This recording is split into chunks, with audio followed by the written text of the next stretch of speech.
성경 말씀은 마태복음 26장 1절부터 5절까지입니다.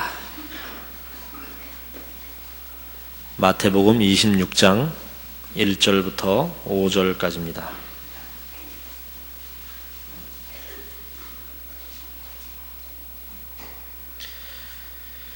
예수께서 이 말씀을 다 마치시고 제자들에게 이르시되 너희의 아는 바와 같이 이틀을 지나면 유월절이라 인자가 십자가에 못 박히기 위하여 팔리우리라 하시더라. 그때에 대제사장들과 백성의 장로들이 가야바라 하는 대제사장의 아문에 모여 예수를 궤계로 잡아 죽이려고 의논하되 말하기를 민요가 날까 하노니 명절에는 말자 하더라. 이제 이 마태복음 26장부터 마지막까지는 예수님의 순환과 부활에 대하여 기록되어 있습니다. 2절 보시면 예수님께서 십자가에 못 박히기 위하여 팔리우리라 라고 예고를 하시는데, 이것은 사정이 그렇게 됐다는 것이 아니고 예수님께서 자원하여 이 일을 작정하셨다라는 것을 의미합니다.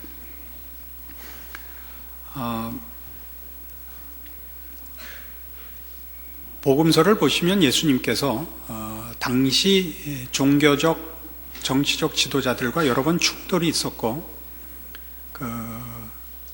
당시 세력을 잡은 이들이 예수님을 여러 번 잡으려고 모의를 했으나 그때마다 예수님께서 그 자리를 피하시면서 내 때가 아직 이르지 아니하였다라는 말을 여러 번 반복하십니다. 그러나 이제는 때가 되었고 내가 십자가를 져야 된다라고 말씀을 하고 계시는 겁니다. 원래 이 3절에 등장하는 대제사장들과 백성의 장로들은 예수를 잡되 5절에 있는 바와 같이 명절에는 하지 않을 작정이었습니다. 왜냐하면 이때가 이제 6월절인데 6월절에는 각 지방에서 이 성전으로 예루살렘으로 다 모이게 되어 있어서 당시 종교적 지도자들과 정치 지도자들은 그 백성들에게 인기가 없었고 예수님은 아주 인기가 높았습니다. 예수를 잡는 것이 저들을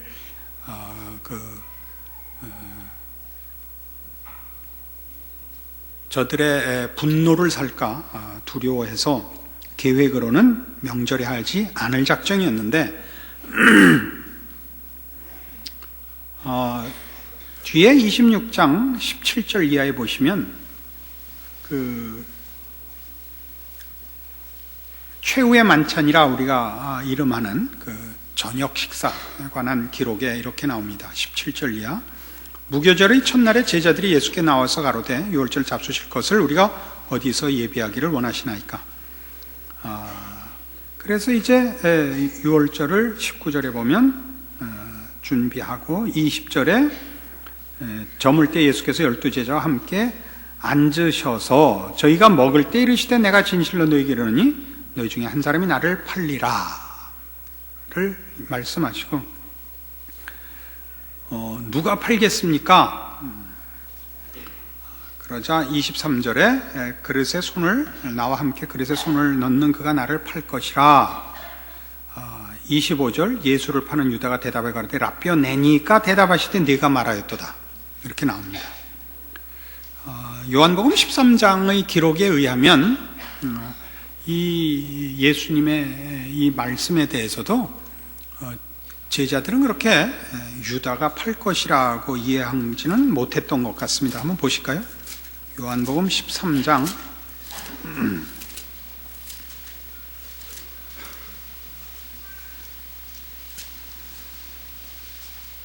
21절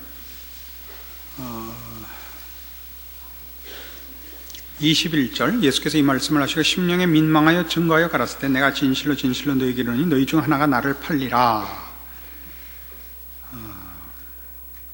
26절 예수께서 대답하시되 내가 한 조각을 찍어다가 주는 자가 그니라 하시고 곧 한 조각을 찍으셔다가 가룟 시몬의 아들 유다를 주시니 조각을 받은 후 곧 사단이 그 속에 들어간지라. 이에 예수께서 유다에게 이르시되 네 하는 일을 속히 하라 하시니 이 말씀을 무슨 뜻으로 하셨는지 그 앉은 자 중에 아는 이가 없고 어떤 이들은 유다가 돈꾀를 맡았으므로 명절에 우리의 쓸 물건을 사라 하시는지 혹 가난한 자들에게 무엇을 주라 하시는 줄로 생각하더라. 이렇게 돼 있죠. 유다가 그 조각을 받고 곧 나가니 밤이러라. 그래서 그 밤에 이제 잡히시게 되는 겁니다. 원래 의도는 어떻게 되어 있었냐면 명절에는 예수를 잡을 생각이 없었는데 가롯 유다는 이제 그 전에 이 대제사장들과 결탁이 되어 있었고 스승을 팔 작정을 했죠. 명절 지나서 잡을 생각이었는데 이 마지막 만찬에서 예수님이 유다가 나를 판다는 것을 알고 있는 것을 보고 계획이 들통난 줄 알고 이제 서두르게 된 것입니다. 그래서 가롯 유다가 밤에 나가서 대제사장들에게 우리의 계획이 탄로가 났으니 오늘 잡읍시다. 그래서 저들의 첫 번째 계획과는 달리 6월절에 예수님을 잡고 또 처형하게 되었습니다.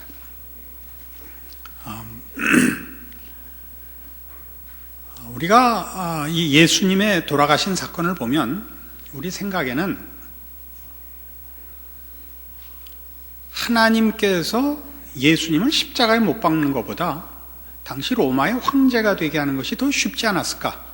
쉽다는 뜻은 그 일 자체가 쉬웠다는 게 아니라 우리 모두의 항복을 받아내는 일이나 하나님의 뜻을 이루는 일에 대해서 방법적으로 그게 더 낫지 않았을까? 그렇게 우리가 생각하는 것은 사실은 그 이면에 더 깊은 뜻이 이겁니다. 하나님이 그의 백성들을 인도하시는 방법이 시련과 고통인 것보다 성공하고 승리하게 해주시는 것이 더 낫지 않을까? 남들이 보기에가 아니라 우리 자신이 보기에 말이에요. 그렇죠? 우리가 기왕 예수를 믿고 하나님의 백성이 되었는데 하나님이 주실 복을 빨리 주시고 하나님 믿는 표를 빨리 나타내 주시면 서로 좋지 않을까? 아멘이죠.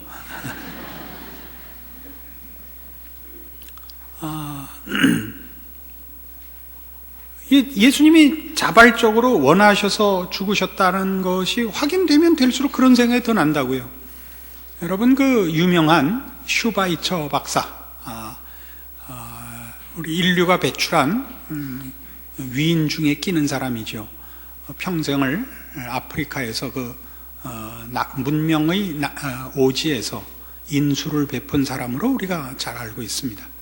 그러나 그 사람은 유명한 신학자이기도 합니다.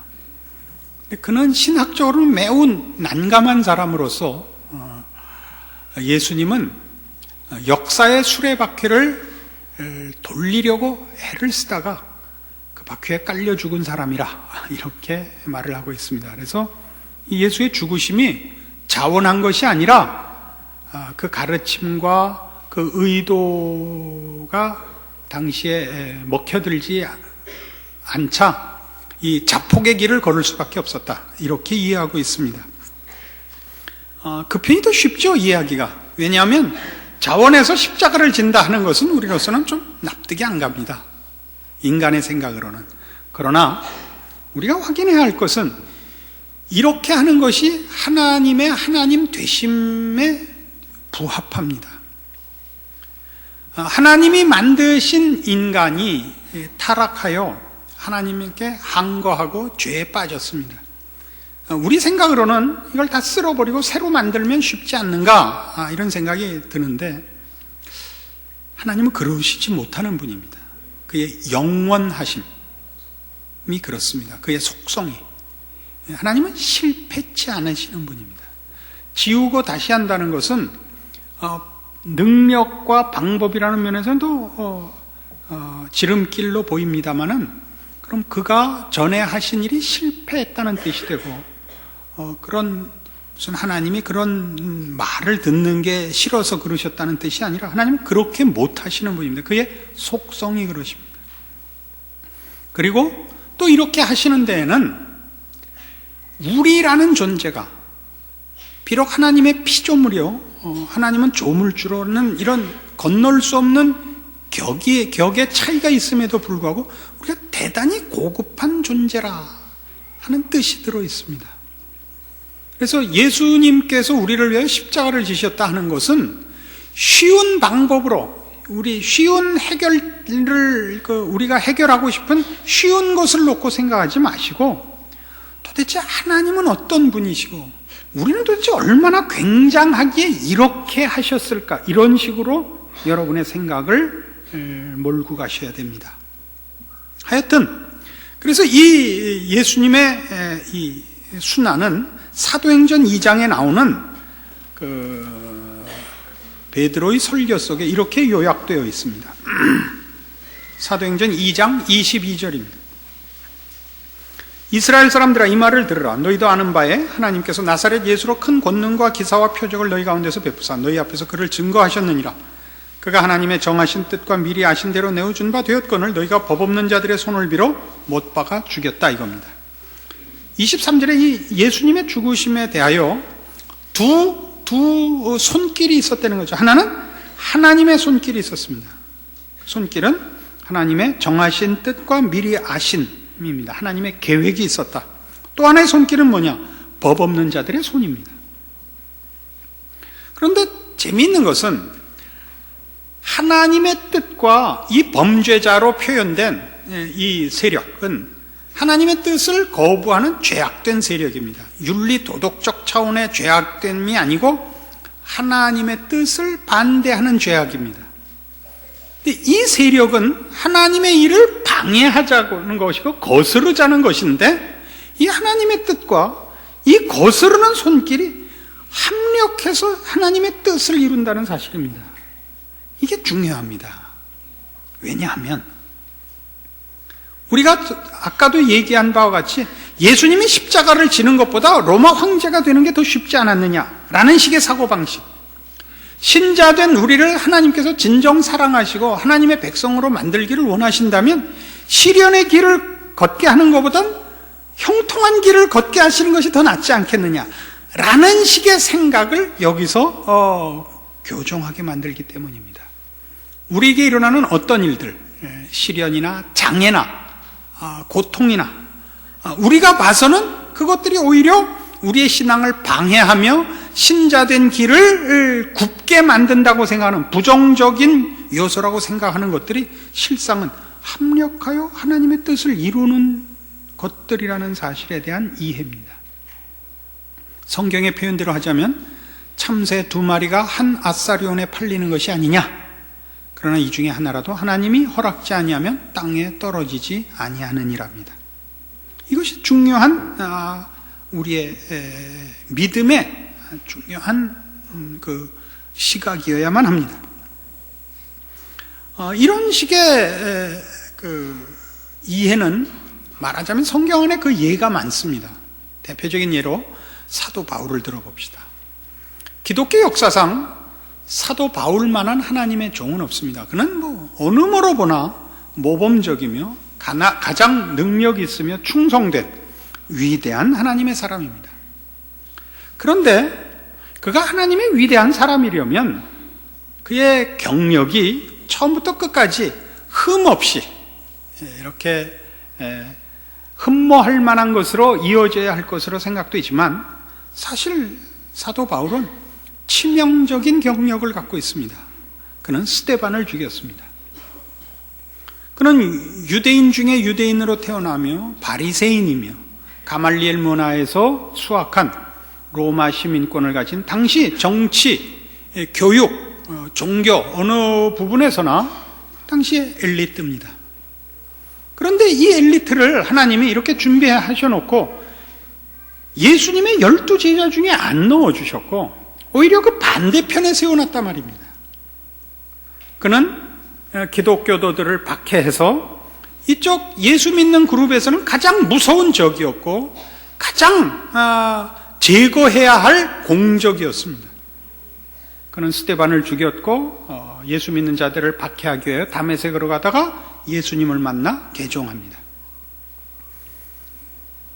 그가 그 실수를 안 하고 그가 베드로보다 먼저 부름을 받고 베드로 3번 부인할 때도 예수님 골고다까지 목숨을 걸고 쫓아가고 이랬으면 더 멋있을 것 같지 않습니까? 그렇지 않았다는 거죠. 왜요? 사도 바울이 한 일은 너무나 굉장합니다. 그는 하나님의 말씀을 맡은 자요, 계시를 받은 자요, 그로 말미암아 하나님께서 큰 능력을 일으킨 자요, 여러 곳에 하나님의 교회를 세우게 한 자입니다. 그럼에도 불구하고 그는 늘 자신을 만삭되어 나지 못한 자라든가 죄인 중에 괴수라는 이런 가장 겸손한 표현으로 자신을 표현했던 정말 겸손한 사람입니다. 그게 괜히 생겼을 것 같습니까? 아니요. 그는 스데반을 죽인 것 때문에 자기 꼬라지를 평생 오해할 수가 없었던 것입니다. 여러분, 어느 시대나 그렇지만 이 사이비 종교의 교주들을 보면 그들이 여러 가지 능력이 있는 것이 사실입니다. 그 능력 때문에 본인들은 하나님의 종노릇하는 데에서 궤도를 이탈하여 그런 하나님을 대적하는 진리가 아닌 일에 몸담게 되는 것입니다.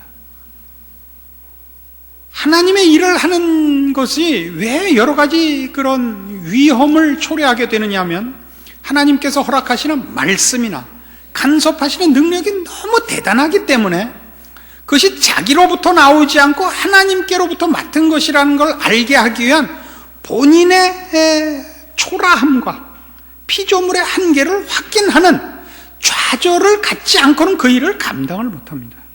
그러니까 사도 바울의 실패는 큰 일을 하기 위해서는 꼭 필요한 조건인 것입니다. 그렇지 않다면 그는 하나의 사이비 교주가 됐을 가능성이 많습니다.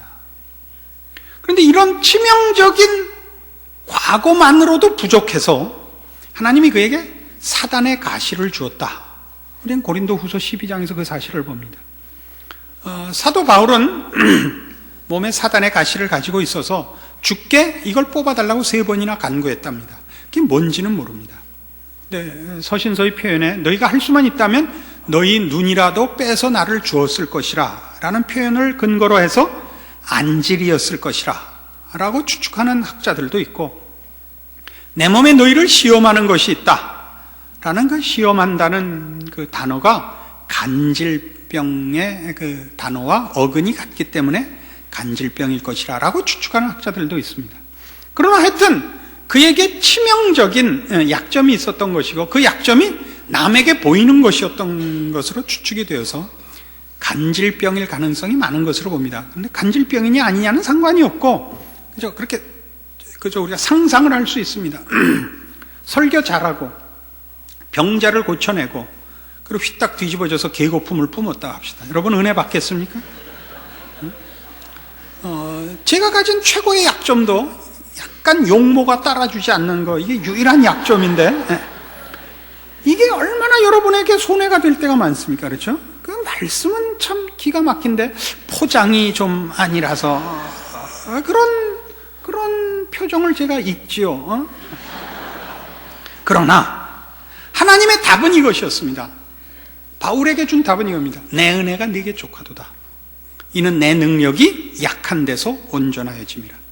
그러니까 그가 스데반을 죽여 스스로 나는 못난 놈이었다, 나는 만삭되지 못한 놈이었다, 나는 죄인 중에 괴수다 라는 자각을 하게 했음에도 그것만으로도 부족했다는 거예요.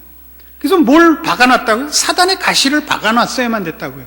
그래서 뭐가 됐죠? 그에게서 하나님의 은혜가 온전하여지는 일이 가능해졌죠. 우리 생각으로 그가 좀 더 멋진 경력의 소유자고 흠이 없고 그가 건강하고 잘생겼으면 그럼 통일교는 그때 벌써 생겼겠죠. 알아들어요? 진리에 진리된 것이 제대로 전달이 안 됐을 것이고 신적 은혜인 것과 인간의 노력의 혼합 같은 것이 말하자면 구별되지 않았겠죠.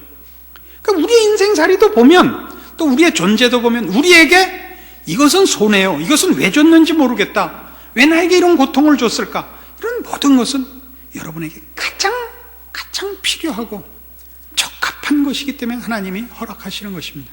그것은 다 여러분을 좌절시키거나 여러분을 손해시키는 것이 아니라 여러분을 유익해 하며 여러분에게 복되게 하기 위하여 있습니다. 물론 그 쳐들어온 재난들은, 어떤 짐들은 그것이 들어오면서 여러분을 방해하려고 들어온 세력이요 모습일 것입니다만은 하나님은 그것을 고쳐내시는 것입니다. 창세기 50장에 가보십시다.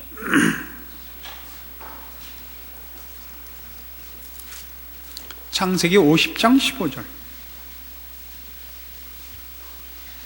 요셉의 형제들이 그 아비가 죽었음을 보고 말하되 요셉이 혹시 우리를 미워하여 우리가 그에게 행한 모든 악을 다 갚지나 아니할까 하고 요셉에게 말을 전하여 가로되 당신의 아버지가 돌아가시기 전에 명하여 이르시기를 너희는 이같이 요셉에게 이르라 네 형들이 네게 악을 행하였을지라도 이제 바라건대 그 허물과 죄를 용서하라 하셨다 하라 하셨나니 당신의 아버지 하나님의 종들의 죄를 이제 용서하소서 하며 요셉이 그 말을 들을 때 울었더라. 그 형들이 또 친히 와서 요셉의 앞에 엎드려 가로되 우리는 당신의 종이니이다. 요셉이 그들에게 이르되 두려워 마소서 내가 하나님을 대신하리이까. 당신들은 나를 해하려 했으나 하나님은 그것을 선으로 바꾸사 오늘과 같이 만민의 생명을 구원하게 하시려 하셨나이다. 이겁니다.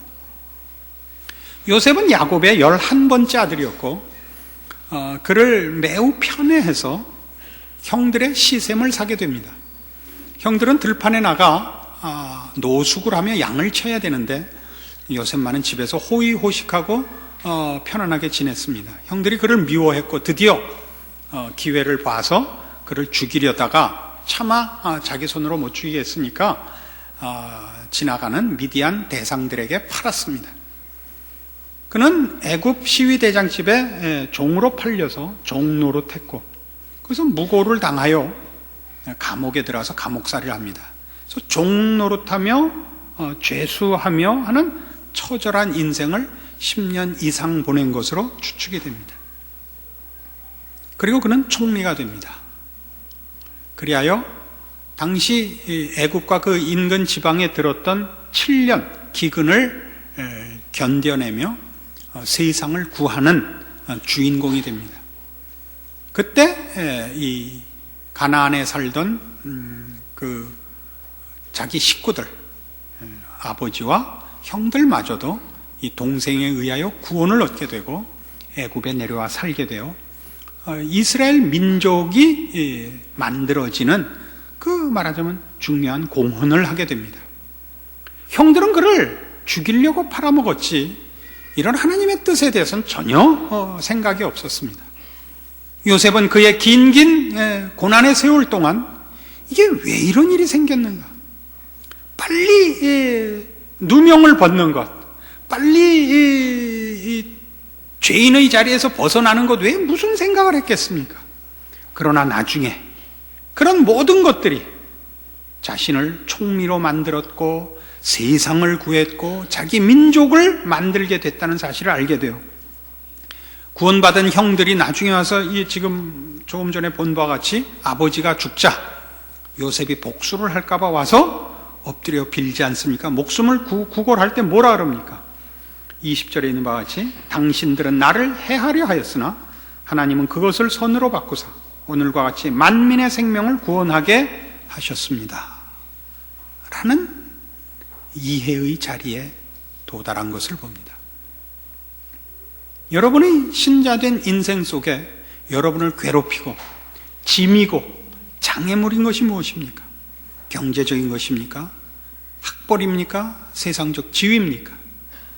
아니면 무슨 육체적인 질병입니까? 그 무엇도 이 세상은 여러분을 유익해 하려고 여러분에게 다가온 것은 없을 것입니다. 세상이 여러분에게 명예를 줘도 여러분을 해하려 하는 것이요. 세상은 여러분에게 성공을 줘도 여러분을 망치려고 오는 것입니다.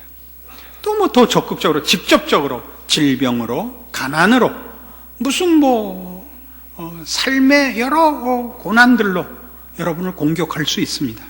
여러분을 넘어뜨리고 자폭하게 하며 세상 앞에 무릎 꿇게 하려 그렇게 시도했을 것입니다. 그러나 그 위에 하나님의 뜻이 있습니다.